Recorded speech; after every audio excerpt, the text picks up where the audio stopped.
3 जनवरी 2020 को ईरानी सेना की कुद्स फोर्स के कमांडर जनरल कासिम सुलेमानी की अमेरिका ने इराक की राजधानी बगदाद के इंटरनेशनल एयरपोर्ट के पास एक एयर स्ट्राइक में हत्या कर दी थी।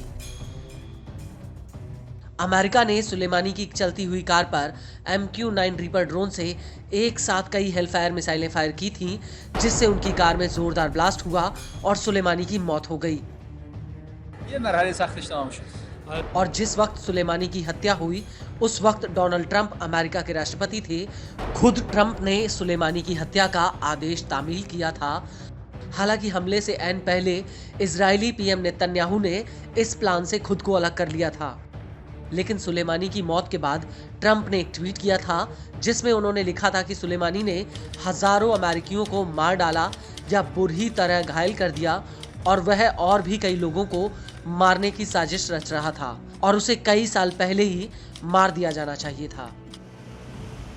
लेकिन अब सुलेमानी की मौत को 5 साल पूरे हो गए हैं।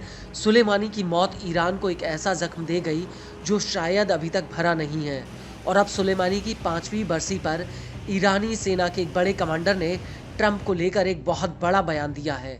दरअसल ईरानी सेना की कुद्स फोर्स के ब्रिगेडियर जनरल इराज मस्जेदी ने कहा कि ट्रंप द्वारा सुलेमानी की हत्या वैश्विक आतंकवाद में उनका सबसे बड़ा योगदान था। मस्जेदी ने ट्रंप को धमकी देते हुए कहा कि कासिम सुलेमानी की हत्या का आदेश देने के लिए हम ट्रंप से जरूर बदला लेंगे और उन पर मुकदमा चलाया जाना चाहिए। मस्जिदी का कहना है कि सुलेमानी आतंकवाद के खिलाफ लड़ाई में एक बहुत बड़ा प्रतीक और मुख्य व्यक्ति थे। सुलेमानी की हत्या कराकर ट्रंप ने आतंकवादी आंदोलन में अपना सबसे बड़ा योगदान दिया है। अमेरिकी राष्ट्रपति ने एक ईरानी संत की हत्या कराई, एक व्यक्ति जो आतंकवाद के खिलाफ लड़ाई में एक प्रतीक और एक प्रमुख बल था। आपको बता दें कि वो सुलेमानी ही थे जिन्होंने लेबनान में हिजबुल्लाह और अन्य ईरान समर्थित मिलिशिया को मजबूत किया था। सुलेमानी की अगुवाई में ईरानी सेना ने इराक और सीरिया में अपनी सैन्य मौजूदगी और ज्यादा मजबूत की थी। सुलेमानी ने ही सीरिया में लंबे गृह युद्ध में विद्रोही समूहों के खिलाफ सीरिया सरकार की मदद की थी।